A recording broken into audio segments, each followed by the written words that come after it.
بسم اللہ الرحمن الرحیم۔ السلام علیکم ورحمۃ اللہ وبرکاتہ۔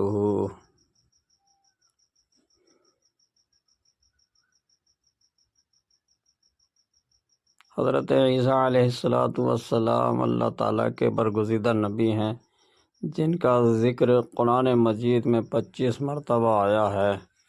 اللہ تعالیٰ نے انہیں بغیر باپ کے پیدا فرمایا تاکہ یہ واضح ہو جائے کہ وہ ہر چیز پر قادر ہے۔ حضرت عیسیٰ علیہ السلام نے اللہ کے حکم سے مردوں کو زندہ کیا،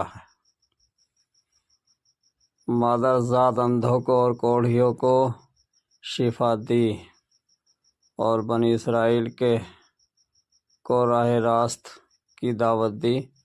قرآن ہمیں یہ بھی بتایا کہ حضرت عیسیٰ علیہ السلام اللہ کے بندے اور رسول ہیں، نہ وہ اللہ کے بیٹے ہیں اور نہ ہی الوحیت کا کوئی حصہ رکھتے ہیں۔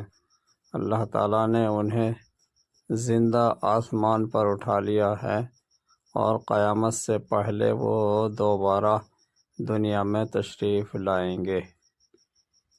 یہی ہے اسلام کا متوازن اور واضح عقیدہ۔ وما علینا الا البلاغ۔ والسلام علیکم۔ ہمارے چینل دین کی بات کو سبسکرائب